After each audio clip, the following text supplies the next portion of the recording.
ഹരി ഓം. ദശകം 69 രാസക്രീഡയാണ്. ഈ ഭഗവാന്റെ രാസക്രീഡയുടെ തത്വം നമ്മൾ ആദ്യം മനസ്സിലാക്കണം. അപ്പോൾ എൻ്റെ ആചാര്യൻ പറഞ്ഞിട്ടുള്ള കാര്യങ്ങൾ ഞാൻ അതേപടി പറയുകയാണ്. ഭഗവാന്റെ രാസക്രീഡയുടെ തത്വം ഭാഗവതത്തിൽ പരീക്ഷിത്ത് ശ്രീശുക ബ്രഹ്മർഷിയോട് ചോദിക്കുന്നതാണ്. ഹേ ബ്രഹ്മർഷിയെ, ഭഗവാൻ ആരാണ്? അധർമ്മത്തെ നശിപ്പിച്ച് ധർമ്മത്തെ സ്ഥാപിക്കാൻ വന്ന ആളാണ്. അങ്ങനെയുള്ള ഭഗവാൻ എങ്ങനെയാണ് ഇത്രയും നിന്ദ്യമായ കർമ്മം ചെയ്യുന്നത്? പരസ്ത്രീകളുടെ കൂടെ അല്ലേ രാസക്രീഡ ചെയ്തത്? അത് ശരിയായിട്ടുള്ള കാര്യമാണോ? അപ്പം ഒരാഗ്രഹവും ഇല്ലാത്തതായ ആപ്തകാമനായ ഭഗവാൻ എങ്ങനെയാണ് ഇങ്ങനെയുള്ള കാര്യം പ്രവർത്തിച്ചത്? ഹേ ബ്രഹ്മർഷേ, വിഷം പാനം ചെയ്താൽ ചെയ്ത ആൾ മാത്രമല്ലേ മരിക്കുകയുള്ളൂ. എന്നാലോ ഈ കഥ വായിച്ചാൽ എല്ലാവരും നശിക്കയില്ലേ? ഇങ്ങനെ ചോദിക്കുകയാണ്. അപ്പോൾ ശ്രീശുക ബ്രഹ്മർഷി ചിരിച്ചുകൊണ്ട് മറുപടി പറയുകയാണ്. ആ ഭാഗവതത്തിലെ കാതലായ ഭാഗം, മനുഷ്യരായി ജനിച്ച് ഈശ്വരത്വം നേടിയവർ ചിലപ്പോൾ ആ ധർമ്മത്തെയൊക്കെ തെറ്റി നടക്കുന്നത് കാണാം. എന്നാൽ ഈശ്വരന്മാർ പരമാത്മ തേജസ്സുള്ളവരാണ്. അവരെ ഇത് ബാധിക്കുകയില്ല. എന്തെന്നാൽ അവർ കർമ്മം ചെയ്യുന്നു, അതനുഭവിക്കുന്നു എന്ന ചിന്ത അവർക്കില്ലാത്തതിനാലാണ്. അഗ്നിയിൽ എന്തിട്ടാലും അത് നശിക്കുമല്ലോ, അതുപോലെയാണ്. കർത്തും അകർത്തും അന്യഥാ കർത്തും ശക്യത. എന്തും ചെയ്യാൻ കഴിവുള്ളവരാണ്, ചെയ്യാതിരിക്കാനും കഴിവുള്ളവരാണ്, ചെയ്തതിനെ മാറ്റിമറിക്കാനും കഴിവുള്ളവരാണ്. അപ്പോൾ ഈ ഭഗവാന്റെ വാക്കനുസരിച്ച് പ്രവർത്തിക്കാനേ നമുക്ക് അധികാരമുള്ളൂ, അത് അനുകരിക്കാൻ അധികാരമില്ല. അപ്പോൾ വീണ്ടും പരീക്ഷത്തിന് സംശയം നിലനിൽക്കുകയാണ്. എന്നുവെച്ചാൽ ഭഗവാൻ അത് പറഞ്ഞാൽ പോരെ, ഇങ്ങനെ ചെയ്യണോ, ചെയ്യേണ്ട ആവശ്യമുണ്ടോ എന്നുള്ള ചിന്ത. അപ്പോൾ ഭാഗവത്തിലെ ശ്രേഷ്ഠമായിട്ടുള്ളൊരു മറുപടിയുണ്ട്.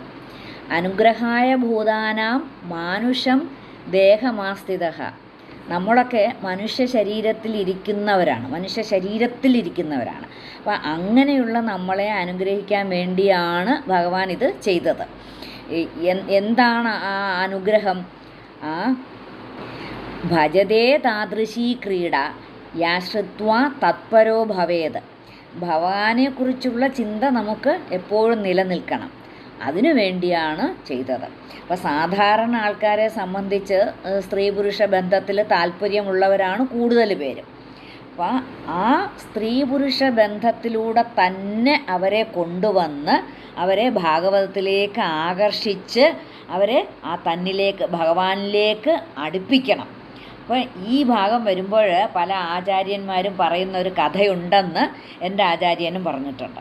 അപ്പോൾ ഗുരുവായൂർ ഒരു സപ്താഹം നടക്കുകയാണ്. അപ്പോൾ ഏതാണ്ട് 95 വയസ്സ് കഴിഞ്ഞ ഒരു അമ്മൂമ്മ സാധാരണ എല്ലാ സപ്താഹത്തിനും പോകുന്ന ഒരു പതിവുണ്ട്. അപ്പോൾ ഇപ്പോൾ തനിച്ച് പോകാനാണ് എത്ര ധൈര്യവും ഇല്ല. അപ്പോൾ അങ്ങനെ ആ ധൈര്യം ഇല്ലാത്തതിനാൽ അവർ മകനോട് ചോദിക്കുകയാണ്, അയ്യോ എന്നെ ഒന്ന് ആ സപ്താഹം നടക്കുന്ന സ്ഥലത്തൊന്ന് കൊണ്ടുപോകുമോ, എനിക്ക് കേൾക്കണമെന്ന് വലിയ ആഗ്രഹമുണ്ട്. അപ്പം മോൻ എന്നാ പറഞ്ഞു?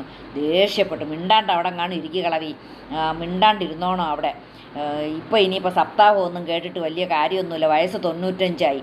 അപ്പോൾ ഈ അമ്മ പേടിച്ച് മിണ്ടാതെ പോയി കിടന്നു. കുറച്ച് കഴിഞ്ഞപ്പോൾ മോന് തന്നെ തോന്നി അയാൾ അത്രയും പറയേണ്ടിയില്ലായിരുന്നു. വയസ്സ് ഇത്രയും 95 ആയില്ലേ, ഇനിയും ഈ അമ്മ എത്ര കാലം കാണും എന്നൊന്നും അറിയത്തില്ലല്ലോ. എന്നിട്ട് അവസാനം മാനസാന്തരപ്പെട്ട് പറഞ്ഞു, വരുതല്ലേ നമുക്ക് പോവാം എന്ന് പറഞ്ഞിട്ട് ഞാൻ അകത്തോട്ട് കടത്തിയൊക്കെ വിടാം, ഞാൻ വെളിയിലെങ്ങാനും ഇരിക്കത്തേ ഉള്ളൂ, അവിടെങ്ങാനും പോയി മൂലയ്ക്ക് ഇരുന്നോണം എന്നൊക്കെ പറഞ്ഞ് അവരെ ആ അമ്മയെ അകത്തേക്ക് കയറ്റി വിട്ടു. എന്നിട്ട് ഇങ്ങേര് പുറത്തു ഇരുന്നു. അപ്പം അന്നത്തെ ദിവസം രാസക്രീഡയാണ് പറഞ്ഞുകൊണ്ടിരുന്നത്.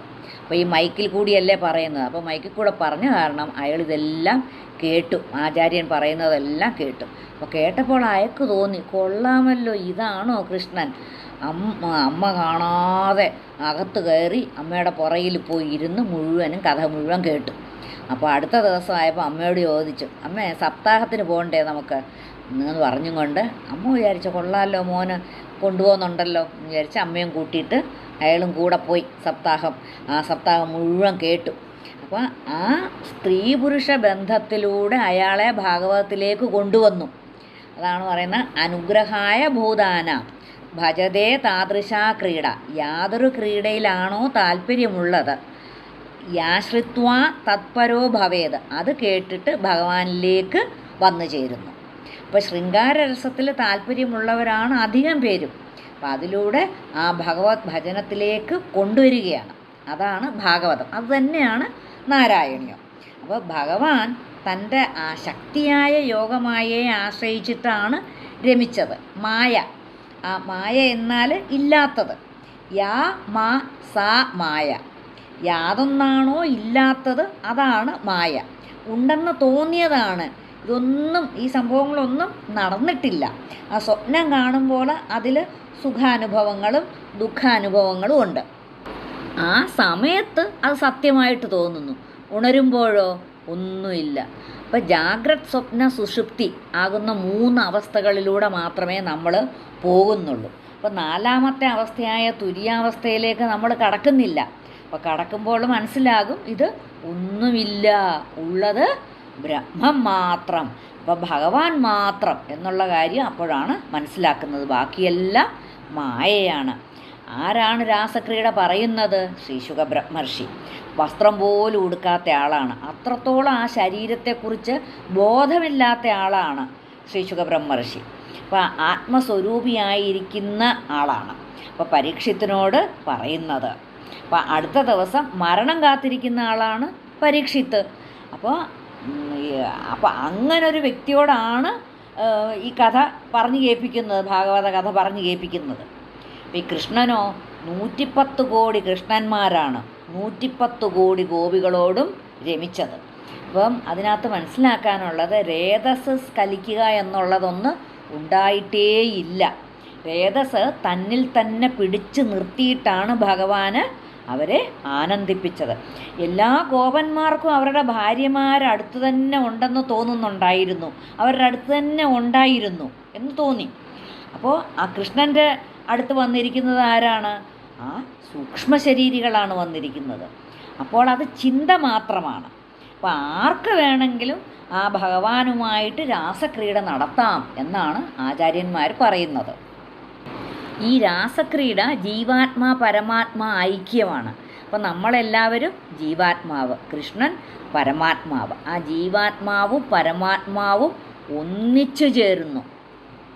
അപ്പോൾ ഭഗവാൻ ഭാഗവതത്തിൽ പറയുന്നു, നിങ്ങളുടെ ആഗ്രഹങ്ങളെയൊക്കെ ഞാൻ വറുത്തു തരാം, അല്ലെങ്കിൽ വേവിച്ചു തരാം. അപ്പോൾ വറുത്തതും വേവിച്ചതുമായിട്ടുള്ള വിത്ത് പിന്നെ മുളയ്ക്കത്തില്ലല്ലോ. അപ്പോൾ യാതൊരു കാമമാണോ നമ്മിലുള്ളത് ആ കാമം പോകും, വറുത്തു തരും. അപ്പം ആ തരത്തിലുള്ള കാമത്തോടെയാണ് ഗോപികൾ ഭഗവാന്റെ അടുത്തേക്ക് ചെല്ലുന്നത്. അപ്പോൾ ആ കാമത്തെ വറുത്ത് കയ്യിലങ്ങ് കൊടുത്തു. അപ്പോൾ രാസക്രീഡ ലൗകികമായ ശൃംഗാരരസമല്ല, അത്യന്തം ദിവ്യമായതാണ്. ജീവാത്മാവ് ആ ശരീര ഇന്ദ്രിയ മനോബുദ്ധിയോടെ മാറ്റിവെച്ച് തൻ്റെ ഉള്ളിലുള്ള പരമാത്മാവുമായിട്ട് രമിക്കുന്നതാണ്. അപ്പോൾ നമ്മുടെ എല്ലാവരുടെയും ഉള്ളിൽ പരമാത്മാവും ജീവാത്മാവും ഉണ്ട്. ആ പരമാത്മാവ് ഈ ചട്ടക്കൂട്ടിൻ്റെ ഉള്ളിൽ നിറഞ്ഞു നിൽക്കുകയാണ്. അപ്പോൾ സാക്ഷിഭാവത്തിൽ നമ്മുടെ മനസ്സിൽ പ്രതിബിംബിക്കുന്നു. അപ്പോഴാണ് ഞാനാകുന്ന ജീവാത്മാവ് വരുന്നത്. അപ്പോൾ ആ പരമാത്മാവും ജീവാത്മാവുമായിട്ടുള്ള ബന്ധമാണ് ഇവിടെ കാണിച്ചിരിക്കുന്നത്. ഇത് നമ്മൾ ഓരോരുത്തരും നേടേണ്ടതാണ്. അതിൻ്റെ ആദ്യത്തെ പടിയാണ് നമ്മുടെ ആഗ്രഹങ്ങളെ ചുരുക്കുക എന്നുള്ളത്. അപ്പോൾ രാസക്രീഡയുടെ തത്വം ഇതാണ്, ജീവാത്മാ പരമാത്മാ ഐക്യമാണ്.